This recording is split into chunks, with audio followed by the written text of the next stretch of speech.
الحمد لله رب العالمين والصلاة والسلام على سيد المرسلين وعلى آله وأصحابه أجمعين.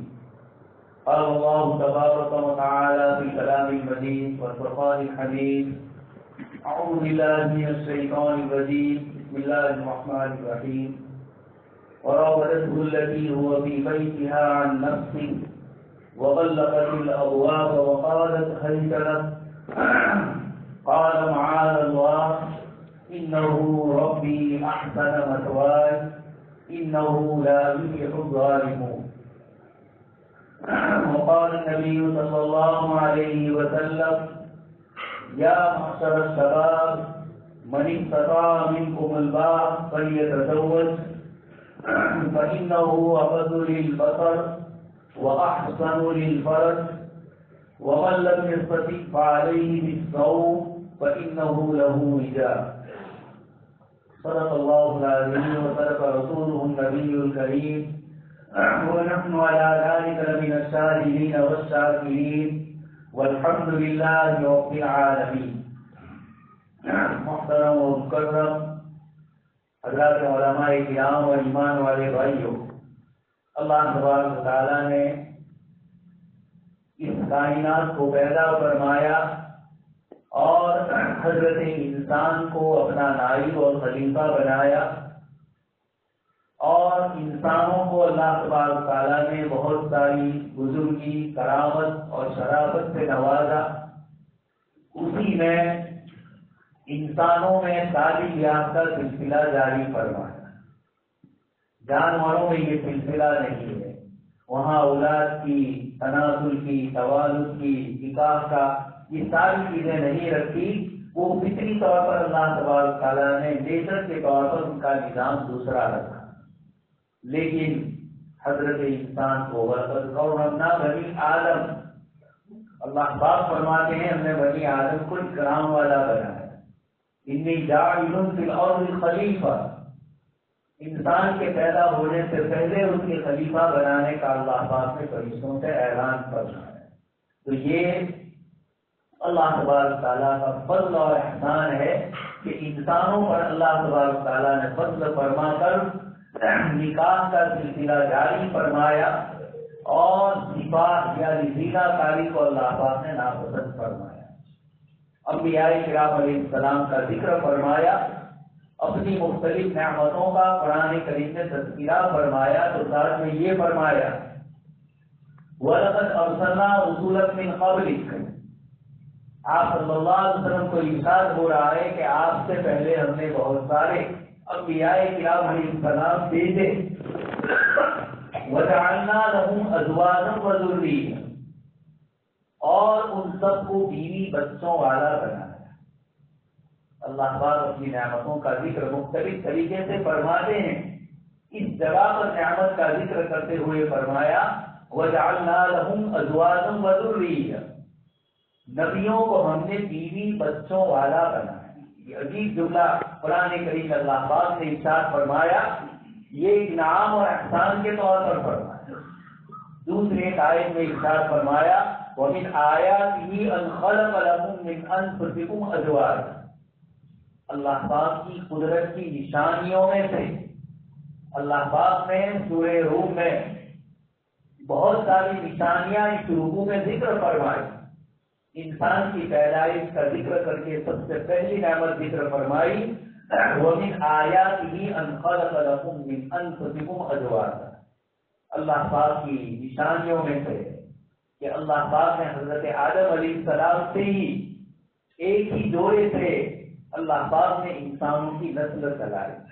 حضرت آدم علیہ السلام سے اللہ پاک نے حضرت حوا کو پیدا فرمایا اور اللہ پاک ارشاد فرماتے ہیں وَجَعَلَ بَيْنَكُمْ مَوَدَّةً وَرَحْمَةً. یہ اللہ پاک کی نشانی ہے کہ اللہ پاک نے انسان کو انسان سے رشتہ پیدا فرمایا. انسانوں کے درمیان آپس میں رشتے ہوئے، انسان اور جانور کے درمیان رشتے نہیں ہو سکے.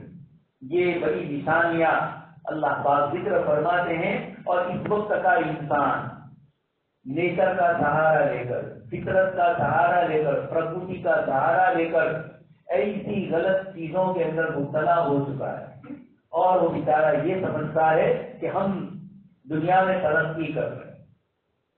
جس ذات نے پیدا فرمایا، جس ذات نے انسان میں خاصیتیں رکھی، جس ذات نے انسان کے اندر مختلف قسم کے اوصاف رکھے، اچھائیاں اور برائیاں، وَهَدَيْنَاهُ النَّجْدَيْنِ، دونوں قسم کی صفات اس میں رکھی، وہ اللہ پاک جانتے ہیں کہ انسان کے لیے سب سے اچھا طریقہ کون سا ہے. یہ قرآن نے فرمایا وَمِنْ آيَاتِهِ أَنْ خَلَقَ لَكُم مِّنْ أَنفُسِكُمْ أَزْوَاجًا. مرد اور عورت کا رشتہ، یہی اللہ تبارک تعالیٰ نے کائنات میں سب سے بہتر رشتہ بتلایا.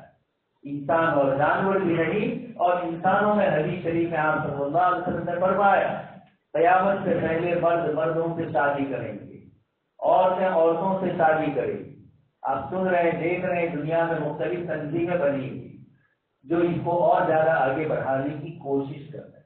یہ سب خلاف فطرت، خلاف نیچر ہو رہا ہے اور انسان اس کو اپنی ترقی سمجھ رہا ہے. یہ قرآن کریم کی آیات کے اشارے بتلاتے ہیں کہ جو طریقہ اللہ سبحانہ و تعالیٰ نے انسانوں کے لیے طے فرمایا، انبیاء کرام علیہ السلام کے ذریعے اس کا رواج کیا اور اس کو آپ صلی اللہ علیہ وسلم نے نکاح من سنتی فرمایا. یہ ترغیب دینا نکاح کی طرف، یہ نگاہ کی حفاظت کے لیے، شرمگاہ کی حفاظت کے لیے. اللہ پاک نے مومن مردوں کو حکم فرمایا قل للمؤمنین یغضوا من ابصارہم. مومن مرد اور مومن عورتیں دونوں کو الگ حکم فرمایا اپنی نگاہوں کو نیچی کرے. اللہ پاک نے آگے آیت کریمہ میں فرمایا قل للمؤمنین یغضوا من ابصارہم ویحفظوا فروجہم، اور اپنی شرمگاہ کی حفاظت کرے. آیت کریمہ میں فرمایا ولا تقربوا الزنا، زنا کے قریب مت جائیں. زنا سے ہی نہیں روکا، اس تک پہنچنے کے جتنے ذریعے اور راستے ہیں اللہ تبارک تعالیٰ نے اس سے منع فرمایا. سب سے پہلے فرمایا یا ایھا الذین آمنوا لا تدخلوا بیوتا غیر بیوتکم حتی تستأنسوا وتسلموا علی اہلہا. اے ایمان والو، جب تم کسی دوسرے کے گھر جاؤ بغیر سلام کے اور بغیر اجازت کے اس کے گھر داخل نہ ہو جائے. سب سے پہلے اجازت لینا پڑتا ہے. اور آپ صلی اللہ علیہ وسلم نے آیت کی حکمت بتلائی انما جعل الاستئذان لاجل البصر. آپ صلی اللہ علیہ وسلم فرماتے ہیں کہ اللہ پاک نے اجازت کرنے کا حکم کیوں فرمایا؟ لاجل البصر، نگاہ کی حفاظت. سب سے پہلے نگاہی سے ابتدا ہوتی ہے. اس لیے قرآن کریم نے فرمایا جب تم کسی کے گھر داخل ہو تو دائیں بائیں کھڑے ہو کر نگاہیں نیچی کرتے ہوئے اس کے گھر میں سلام اور اجازت سے داخل. اور آگے آیت نے فرمایا کہ اگر تمہیں کہا جائے کہ ابھی اس وقت آپ نے کسی کو سلام کیا، اجازت مانگی، اور گھر والے نے کہا کہ اس وقت میں آپ سے ملاقات نہیں کروں، وہ کوئی عذر پیش کر رہا ہے یا گھر سے جواب نہیں مل رہا ہے، تو فرجعوا، اللہ پاک فرماتے ہیں واپس تشریف لے جائے. وہ اذکار، وہ تمہارے لیے پاکیزہ ہے. اب یہ پاکیزگی کا مطلب جب وہ اجازت نہیں دے رہا ہے یا وہاں سے جواب نہیں مل رہا ہے تو شاید مرد گھر میں ہو یا ہو، لیکن ایسی پوزیشن میں، ایسی حالت میں ہو کہ اس وقت وہ آپ سے بات چیت نہیں کرنا ہے. آج کا انسان پرائیویسی اور آزادی کے نام پر کہاں کہاں آگے بڑھ جاتا ہے، اپنی آزادی سے دوسروں کو نقصان پہنچا ہے. لیکن قرآن نے سب سے پہلے پرائیویسی بتائی. کسی کے دروازے پر 3 مرتبہ سلام اور اجازت لینا ہے، جواب نہ ملے یا واپسی کا جواب ملے تو ارجعوا، اگر یہ کہا جائے فارجعوا هو ازکى لكم، تو تشریف لے جائیے. ہو سکتا ہے کہ شاید وہ اس حال میں ہو کہ آپ اپنی کوئی ضرورت کے لیے آئے اور اس کے کام میں خلل ہو گیا، اس کے کسی مسئلے میں خلل ہوا ہے، وہ کسی الجھن میں ہے. آج کا انسان دیکھ رہا ہے رات دن کہیں نہ کہیں الجھنیں پریشانیاں ہوئی. قرآن کریم فرما رہا ہے کہ اگر اس وقت وہ اجازت نہیں دے رہا ہے تو کوئی برا ماننے کی ضرورت نہیں. وہ اذکار نگاہ کی تو حفاظت ہے. تمہارا مسئلہ بھی حل ہونے کے لیے ضروری ہے کہ وہ آپ کے ساتھ سکون سے بات کرے، وہ اس پوزیشن میں ہو کہ آپ کی بات سنے اور سن کر اس کو عمل میں لانے کی کوشش کرنا. وہ خود الجھن میں ہے. حضرت عمر بن خطاب رضی اللہ عنہ، آپ نے کسی کام کے لیے حضرت ابو موسیٰ اشعری رضی اللہ عنہ کو بلایا. حضرت ابو موسیٰ اشعری تشریف لائے، 3 مرتبہ سلام کیا. حضرت عمر رضی اللہ عنہ کسی کام کاج میں مشغول تھے، خلیفۃ المسلمین تھے، امیر المؤمنین تھے، بہت سارے کام لے کر بیٹھے ہوئے. اتفاق سے حضرت نے سلام 3 مرتبہ کیا، حضرت عمر نہیں سن پائے. تھوڑی دیر کے بعد حضرت ابو موسیٰ اشعری رضی اللہ عنہ واپس تشریف لے گئے. تھوڑی دیر کے بعد یاد آیا اس نے کسی کام کے لیے ہی بلایا کہ کہاں گئے حضرت ابو موسیٰ اشعری. کسی نے کہا وہ آئے تھے اور پھر واپس تشریف لے گئے. حضرت عمر نے بلوایا، کہا کہ بھائی کیوں واپس چلے گئے؟ فرمایا کہ میں آپ کے دروازے پر 3 مرتبہ سلام کیا، جواب نہیں مل پایا، اور آپ صلی اللہ علیہ وسلم نے ارشاد فرمایا ہے کہ جب تم کسی کے گھر میں داخل ہونے کے لیے اجازت مانگو تو 3 مرتبہ سلام اور اجازت لی جائے، اور اگر پھر بھی جواب نہ ملے تو واپس چلے جاؤ. اس لیے میں واپس آ گیا. حضرت عمر نے پھر اس کی تعریف کے لیے کہا کہ اور بھی کسی صحابی نے یہ روایت سنی ہو. حضرت ابو موسیٰ اشعری گئے انصار کے مجمع میں اور وہاں جا کر کہا کہ بھئی یہ روایت کسی اور نے بھی سنی ہو حضور سے. انصار نے کہا کہ ہم نے بہت سونے سنی ہے، لیکن ہم ابو سعید خدری رضی اللہ عنہ جو سب سے عمر میں کم ہے ان کو بھیج کر حضرت عمر کو بتلانا چاہتے ہیں کہ کبھی کبھار آپ کی روایت نہیں سن سکتے یا آپ کو بھی اس کا علم نہیں ہے. قرآن نے فرمایا وَفَوْقَ كُلِّ ذِي عِلْمٍ عَلِيمٌ، ہر علم والے سے بڑھ کر کوئی علم والا اللہ نے رکھا ہے. اس لیے انسان اپنے علم پر، اپنی تعلیم پر، اپنی صلاحیتوں پر، اپنی ٹیکنالوجی اور اپنے دنیاوی یا دینی کسی بھی منصب پر ہے، اللہ کے نبی صلی اللہ علیہ وسلم نے تواضع اور انکساری کا حکم فرمایا. تو حضرت عمر رضی اللہ عنہ نے ان کی بات مان لی، اور یہ گویا کہ ہمیں اطلاع دی قرآن میں کہ نگاہوں کی حفاظت کے لیے اجازت سب سے زیادہ ضروری ہے. آپ صلی اللہ علیہ وسلم نے ایک اور روایت میں فرمایا النظر سهم من سهام ابلیس، نظر ابلیس کے تیروں میں سے ایک تیر ہے. اور آگے ایک روایت میں فرمایا مسموم، زہر لگا ہوا. جیسے پہلے زمانے میں کسی کو تیر لگاتے تھے تو بڑا دشمن ہو تو بڑا خطرناک زہر اس میں ڈالا جاتا تھا تیر میں، اور وہ چھوڑا جاتا کہ اس کے جسم میں پیوست ہو کر یہ زہر اس کو ختم کر. اللہ کے نبی صلی اللہ علیہ وسلم فرماتے ہیں یہ ابلیس کا تیر ہے نظر، اور مسموم، زہر لگا ہوا ہے.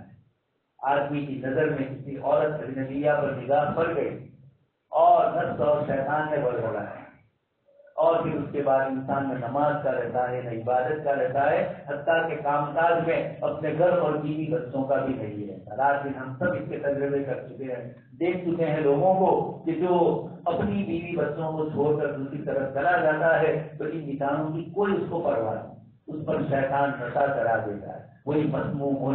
اس لیے آپ صلی اللہ علیہ وسلم نے سماج کی حفاظت کے لیے ایک دوسرے کا احترام، ادب، مریادہ باقی رہے، اس کے لیے آپ صلی اللہ علیہ وسلم نے سلام اور اجازت کا حکم فرمایا. ایک اور حکم فرمایا وَأَنكِحُوا الْأَيَامَ مِنكُمْ، تم میں سے جن کی شادی نہ ہوئی ہو ان کی شادی کرا دو. قرآن کریم میں سورہ نور میں اللہ پاک نے 7 احکام ایسے ذکر فرمائے جو کسی بھی سماج کو صاف ستھرا، پاک دامن اور ایک دوسرے پر بدگمانیوں سے دور رکھتا ہے. اس لیے کہ سورت کا نازل ہونا اسی موقع پر نازل عبداللہ ابن ابی میں اور دوسرے منافقین میں ام المؤمنین حضرت عائشہ صدیقہ رضی اللہ تعالیٰ عنہا پر غلط قسم کا الزام لگا. اللہ پاک انتہائی ناراض ہوئے کسی پاک دامن عورت پر غلط قسم کی تہمت لگا.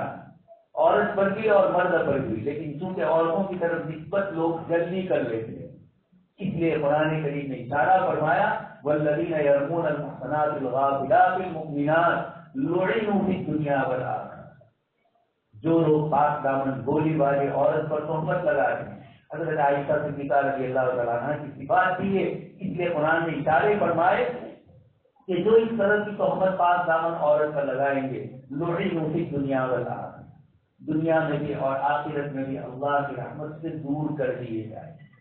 آج کل ہمارا سماج اور سوسائٹی اور واٹس ایپ اور میڈیا نے دندا یہ بنا رکھا ہے، کسی پر الزام، کسی پر تہمت، کسی کی عزتیں لوٹنا، کسی کی عزت اور کسی کی تعریف کی جائے لوگوں کو پسند نہیں ہوتی ہے، اور برائی کی جائے تو فوراً نظریں اس کی طرف متوجہ ہوتی ہے، آدمی شوق سے واٹس ایپ کر لیتا ہے، سن لیتا ہے۔ یہ کیا ہے؟ انسانی مزاج میں دوسروں کی برائی، دوسروں کی عیب اچھی لگتی ہے۔ ہمارے مغل بادشاہوں میں آخری بادشاہ بہادر شاہ ظفر، جن کے بہت سارے اشعار لوگوں میں مشہور ہے، لکھے بھی گئے ہیں، ان کا ایک شعر یہی ہے کہ جب میں نے دوسروں کی نگاہوں میں دیکھا، اپنے آپ کو نہیں دیکھا، دوسروں کو دیکھا، وہی جب میری نظر کسی اور کے اوپر تو دوسروں کی آنکھوں کا چھوٹا سا چھوٹا تنکا بھی مجھے نظر آ رہا ہے، وہی جب عیب اپنی عیب پر نظر میں کوئی برا نظر آیا، لیکن جب میں نے اپنی ذات کی تحقیق کرنا شروع کی کہ جس گناہ پر تو کسی اور پر الزام لگا ہے، تو خود تو اس گناہ یا اس سے بڑے گناہ میں مبتلا نہیں۔ ہمارے یہاں مسائل شرعیہ میں احکام جو ہوتے ہیں، مسائل جو ہوتے ہیں، اس کی ایک ترتیب، اس کا ایک ٹیمپریچر ہے۔ آپ سے سنیں فرض حکم ہے، واجب ہے، سنت موقدہ ہے، غیر موقدہ ہے، نفل ہے، اس طرح گناہوں اور برائیوں میں حرام میں بھی حرام، مکروہ تحریمی، تنزیہی اور پھر خلاف اولا، یہ اس طرح کی جو ایک ترتیب ہے، یہ ہمارے فقہا کو اللہ پاک جزائے خیر میں شریعت کے احکام کا ایک انہوں نے ہمیں یہ بتلا دیا کہ یہ حکم اس درجے کا ہے، یہ حکم اس درجے کا ہے۔ ایک آدمی کسی چھوٹے کام کے اوپر کسی کو تنقید کرتا ہے، کسی نے مکروہ تنزیہی کو عمل کر لیا اور اس کے اوپر وہ اس کی اتنی تنقید کر رہا ہے کہ سارے لوگوں کے سامنے اس کو ذلیل کر رہا ہے، تو دوسرے کو ذلیل کرنا، اس کی غیبت یا اس کی برائی کرنا یہ بڑا گناہ ہے بنسبت اس چھوٹے گناہ ہے۔ اس لیے اس وقت کے ایک بہت بڑے فقیہ جن کا انتقال ہو گیا، علامہ یوسف قرضاوی رحمۃ اللہ، انہوں نے احکامات کی ترجیحات بتلائی، کون سا عمل کب کیا جائے، کس طرح کیا جائے، دو عملوں کے درمیان کیسے فرق ہوتا ہے۔ انہوں نے تو کثرت سے لوگ جو عمرہ کرنے کے لیے جاتے ہیں اور حج کے لیے جاتے ہیں، ان کے لیے مصر میں زمانے کے حالات بھی ایسے تھے، تو اس موقع پر انہوں نے فقہیات کی ترجیحات کیا ہے اس کو ذکر کیا۔ یہ شریعت کا ایک بہت بڑا حکم ہوتا ہے۔ کبھی کبھار ہم کسی چھوٹے عمل پر لوگوں کو تنبیہ کرتے ہیں اور اس تنبیہ کرنے میں ہم خود اس سے بڑے گناہ کے مرتکب ہو جائیں، یہ بہت سمجھنے کی چیزیں ہیں۔ اس لیے خیر تو یہاں گفتگو ہو رہی ہے کہ حضرت عائشہ صدیقہ رضی اللہ تعالیٰ عنہ کی طرف نسبت کی گئی، اللہ پاک نے ناراضگی کے ساتھ احکام جو ذکر فرمائے، سورت کی ابتدا میں فرمایا سورۃ انزلناها وفرضناها وانزلنا فيها آیات بینات لعلکم تذکرون۔ یہ ایک سورت ہے، پورے قرآن کی جتنی بھی سورتیں ہیں سب ہی سورت ہیں، لیکن کسی سورت کی ابتدا میں یہ نہیں فرمایا، اور اس سورت میں سورہ نور میں اللہ پاک پہلے ہی ابتدا میں فرماتے ہیں سورۃ انزلنا، یہ ایک ایسی سورت ہے جس کو ہم نے نازل کیا ہے، گویا اس کے احکام اور دوسری سورتوں کے احکام سب ہمارے ہی نازل کیے ہوئے، لیکن یہ خاص ہے اس لیے کہ یہ ایک انسان کا ذاتی عمل نہیں ہوتا ہے، پورے سماج اور سوسائٹی کو بگاڑنا ہوتا ہے۔ اس لیے آگے آیت میں فرمایا ان الذین یحبون ان تشیع الفاحشہ، جو لوگ یہ چاہتے ہیں کہ سماج اور سوسائٹی میں برائیاں پھیلے، اللہ تبارک تعالیٰ دنیا اور آخرت میں ان کو عذاب دیں گے۔ آگے آیت کریمہ میں اس کو ذکر فرمایا، اور جن لوگوں نے حضرت عائشہ پر تہمت لگائی، اللہ پاک نے ناراضگی میں فرمایا کہ لاؤ لولا جاؤ علیہ باربعۃ شہداء، اور آگے فرمایا سبحانک ھذا بہتان عظیم، اللہ پاک کی ذات پاک ہے، یہ حضرت عائشہ صدیقہ رضی اللہ تعالیٰ عنہ پر ایک بہت بڑی تہمت ہے، وہ اس پر دار گواہ کیوں نہیں لائے؟ قرآن نے اس طریقے سے فرمایا، اور آگے مومنین کو نصیحت کہ جب کسی پاک دامن عورت پر تہمت لگ رہی ہو، تمہارا کام کیا ہے؟ اس کا بچاؤ کرنا ہے، یہ نہیں کہ سماج اور سوسائٹی میں واٹس ایپ سے اس کو اور آگے پھیلا کر اس کی ذلت کی جائے. یہ قرآن احکام 1400 سال پہلے سماج کی درستگی کے لیے پڑھا ہے، اور اسی ضمن میں مردوں کی نگاہوں کی اور عورتوں کی نگاہوں کی حفاظت ہو. اسی لیے دوسرا حکم کو فرمایا وَأَنكِحُوا الْأَيَامَ مِنكُمْ، تم میں سے جن کی شادی نہیں ہوئی، ایسے بغیر شادی کے چاہے پہلے ہو چکی ہو اور اس کو بیوی یا اس کا شوہر مرد ہو یا عورت، وَأَنكِحُوا الْأَيَامَ مِنكُمْ، تم ان میں سے بے شادی شدہ کی شادی کراؤ. انکحوا نکاح کا حکم دیا گیا ہے. اس میں پہلے لڑکے اور لڑکی کے والد شامل، دادا دادی شامل ہے، اوپر کے بھی شامل، اور اگر اسلامی نظام سلطنت ہے تو حاکم وقت بھی وَأَنكِحُوا الْأَيَامَ میں شامل ہے. گویا سماج اور سوسائٹی کا کوئی فرد ذمہ داری سے اپنے آپ کو الگ نہیں کرتا.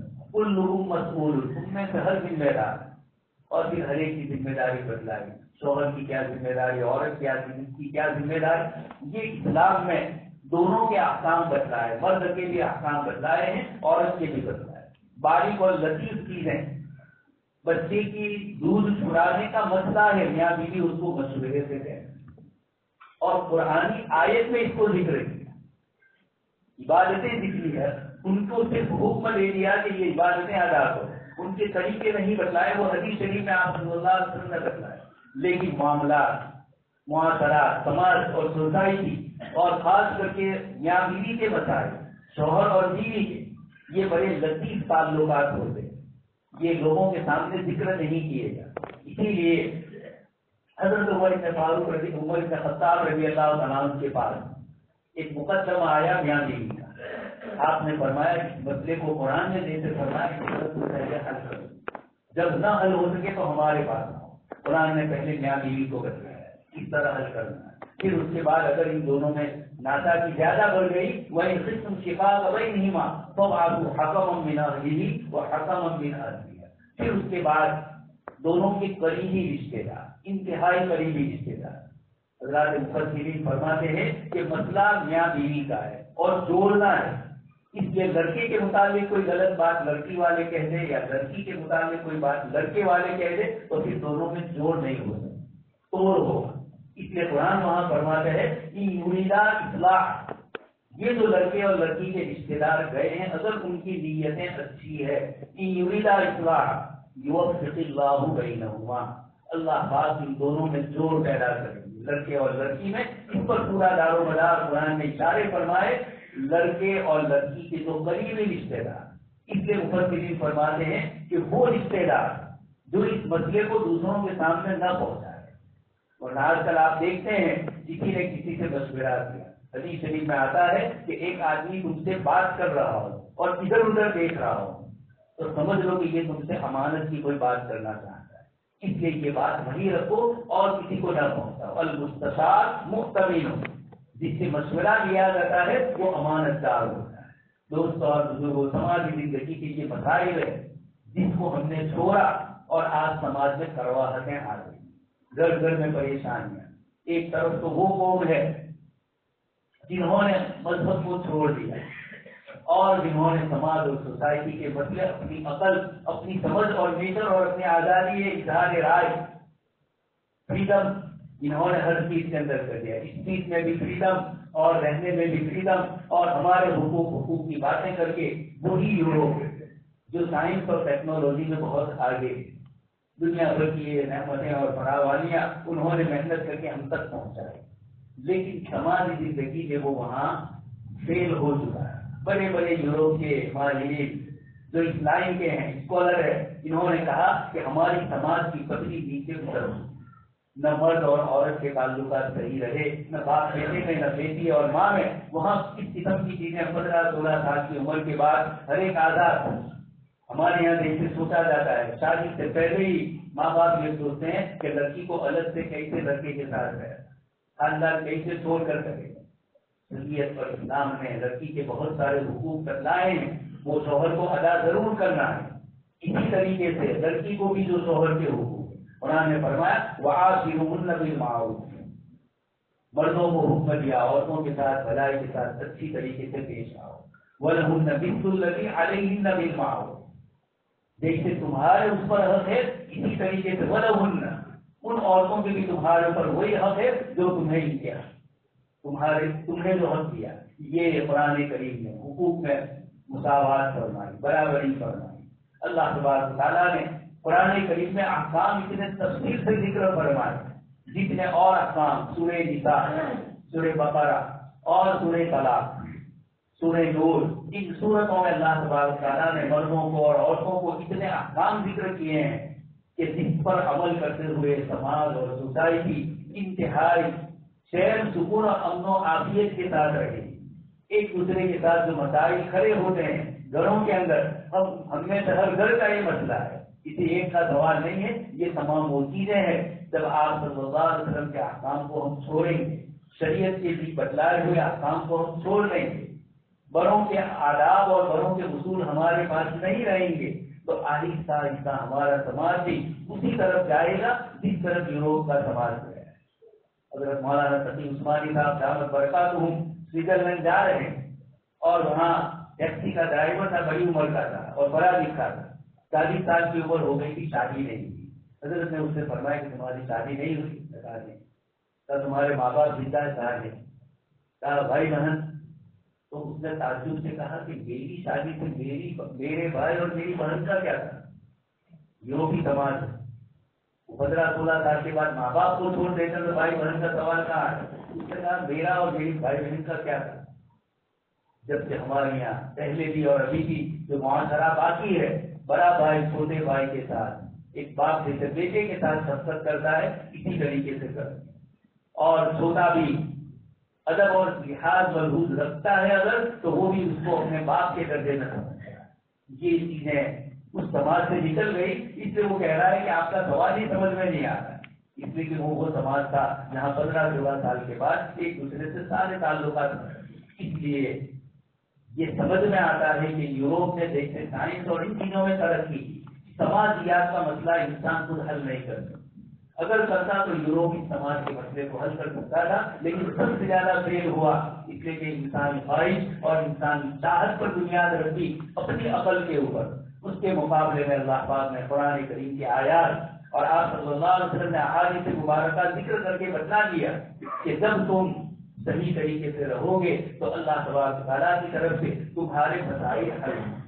اس لیے دوست اور بزرگوں, دوسروں کی دیکھا دیکھی اب ہمارے سماج میں شادیوں کے رواجات, شادیوں کے سلسلے کی جو ویدیاں ہوتی ہے سب آ رہی ہے انگلینڈ سے, سب آ رہی ہے افریقہ سے. محمد الرسول اللہ صلی اللہ علیہ وسلم والے طریقے نکل رہے ہیں تو چین سکون اور عافیت تو اسی طریقے میں آپ صلی اللہ علیہ وسلم. اس لیے قرآن نے جو آداب کرتا ہے, آپ صلی اللہ علیہ وسلم نے حدیث شریف میں فرمایا لا يخلق مؤمن مؤمنة من كره منها رضي منها, کہ کوئی مومن مرد ہے اپنی بیوی کو چھوڑ کر اس سے جدا نہ ہو جائے. جدائی کے جتنے طریقے ہیں وہ سب اس میں آ گئے, ایک دوسرے سے الگ ہے, آگے بڑی حکمت فرمائے. ان کری منہا رضی منہا آخر, کوئی ایک عادت کوئی ایک کام میں اگر آپ اس سے ناراض ہو گئے تو رضی منہا آخر, دوسرے کام کا لیتے ہوں گے جس میں آپ اس سے خوش ہوں گے. ایک بزرگ تھے اور ان کی بیوی بڑی کڑوی کسیلی تھی, بہت کچھ بولنے والی, کسی طرح چین نہیں لینے دیتی. کسی نے کہا حضرت اس کی شادی کر لی, فرمایا کہ اس میں ایک خوبی ہے وہ دوسری آنے والی میں ہوگی یا نہیں ہوگی میں نہیں جانتا, لیکن اس میں ہے یہ چاہے زبان کی کتنی کڑوی ہے لیکن اگر میں 50 سال جیل میں رہا تب بھی یہ میری وفادار ہے. یہ رات دن ہماری سماجی زندگی میں, اس لیے حضرت تھانوی رحمۃ اللہ علیہ فرماتے تھے کہ یہ جو ہماری ہندوستانی عورتیں ہیں یہ جنت کی حور ہیں. ان کی جو کام کاج اور شوہروں کی خدمت اور خیال رکھنا, اب آنے والی رسموں کو آپ دیکھ رہے ہیں. ایک صاحب کہہ رہے ہیں کہ کھانے کی بہت ساری ہوٹلیں لگ رہی, میں نے کہا یہ بتلا رہا ہے کہ مستقبل میں گھر میں کھانا نہیں پکنے والا. تو یہ چیزیں آنے والے حالات میں نئی دلہنیں آئے گی. اس لیے جب تک ہم محمد رسول اللہ صلی اللہ علیہ وسلم کے دامن کو تھامے رکھیں گے زندگیوں میں چین و سکون رہے گا. یہ سب کچھ تجربے کر چکا ہے دوستوں. زندگی میں شیطانیت کے جتنے طریقے ہو سکتے تھے مردوں اور عورتوں نے پہلے عشق اور محبتیں, وہ نہیں تو پھر زبردستی ریپ کر کے کیسی لذت ہوتی ہے, یہ سب بھی کر چکے ہیں. لیکن کبھی بھی فیل ہر چیز میں ہوئے کبھی کامیاب نہیں. کامیابی شیخ سعدی فرماتے ہیں بمصطفیٰ بے رسا پیشرا کسی ہماؤ محمد رسول اللہ صلی اللہ علیہ وسلم تک اپنے آپ کو پہنچاؤ، اس لیے کہ دین وہی ہے، گر بہو نہ رسی تمام بھولا رسی۔ اگر وہاں اس طریقے پر نہیں چلے تو پھر ابو لہب یعنی کفر اور شرک والا اور نیچر اور فطرت والا جو یورپ نے کھڑا کیا ہے، اس طریقے پر تم جاؤ گے اور وہاں زندگیوں کا چین و سکون نہیں ملے گا۔ اللہ پاک سے دعا ہے اللہ تبارک تعالیٰ ہم سب کو سماجی زندگی میں ایک دوسرے کے حقوق ادا کرنے کی توفیق نصیب فرمائے، ایک دوسرے کا لحاظ کرنے کی توفیق نصیب فرمائے، اور ہونے والے نکاح کو بھی اللہ تبارک تعالیٰ قبول فرمائے۔ آمین وآخر دعوانا